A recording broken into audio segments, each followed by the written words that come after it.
semuanya, perkenalkan nama saya Vita Abia. Di sini, saya akan menjelaskan tentang evaluasi pembelajaran matematika. Jadi, evaluasi pembelajaran matematika adalah proses untuk menilai dan mengukur sejauh mana tujuan pembelajaran matematika telah tercapai oleh peserta didik. Tujuan evaluasi pembelajaran matematika adalah untuk mengukur tingkat keberhasilan pembelajaran yang diberikan oleh guru kepada siswa di dalam kelas. Kemudian di sini ada prinsip-prinsip evaluasi dalam pembelajaran matematika. Pertama yaitu prinsip validitas.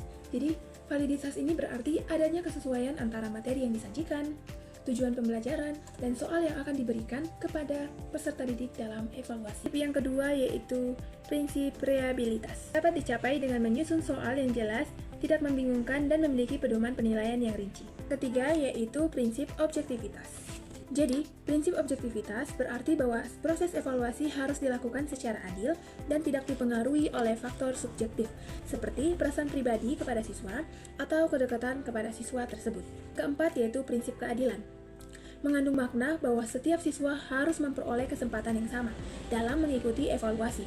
Keadilan ini berarti bahwa soal yang diberikan harus sesuai dengan materi yang telah diajarkan. Prinsip yang kelima yaitu prinsip komprehensif atau menyeluruh. Ini berarti bahwa evaluasi tidak hanya menilai kemampuan berhitung, tetapi juga pemahaman konsep, kemampuan berpikir logis, dan kemampuan memecahkan masalah.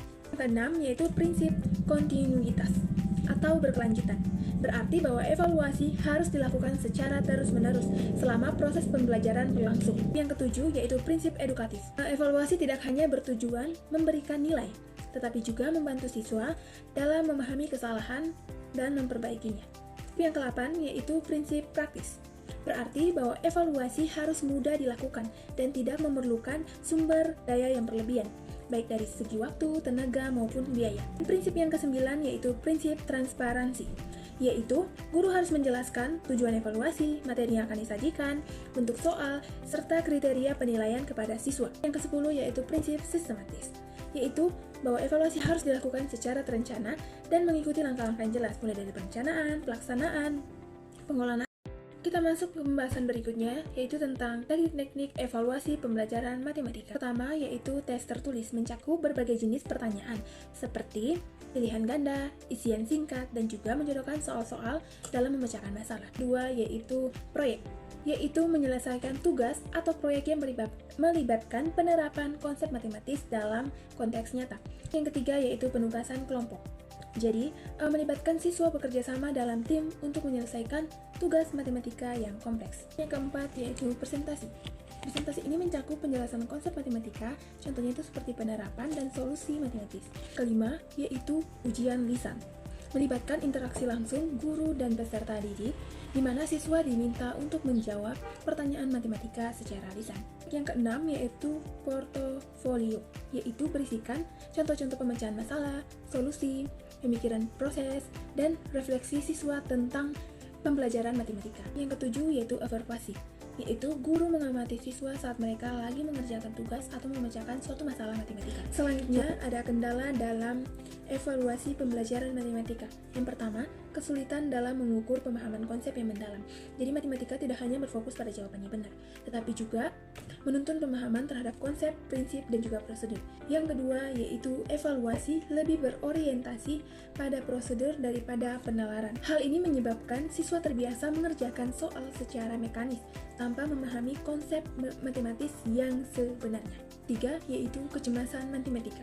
Jadi banyak siswa merasa takut, tegang, dan kurang percaya diri ketika menghadapi tes matematika. Kondisi ini bisa menghambat konsentrasi, menurunkan kemampuan berpikir logis, serta menyebabkan kesalahan dalam perhitungan, yaitu keterbatasan waktu dalam pelaksanaan evaluasi.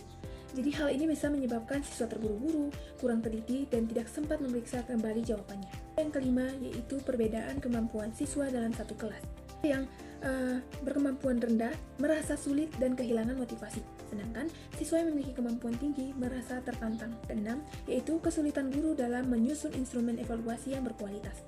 Evaluasi yang dilakukan belum sepenuhnya mengukur aspek pengetahuan, keterampilan, dan penalaran siswa. Yang ketujuh, yaitu penilaian proses penyelesaian yang kurang optimal. Ke-8 yaitu kurang variasi teknik evaluasi. Dari penjelasan tentang evaluasi pembelajaran matematika, dapat disimpulkan bahwa evaluasi pembelajaran matematika merupakan bagian penting dalam proses pembelajaran. Evaluasi tidak hanya digunakan untuk menilai hasil belajar peserta didik, tetapi juga untuk mengetahui tingkat penguasaan kompetensi peserta didik dalam aspek pengetahuan, keterampilan, dan juga sikap. Jadi evaluasi ini membantu guru untuk mengukur dan menilai tingkat keberhasilan pembelajaran yang diberikan guru kepada peserta didik di dalam kelas.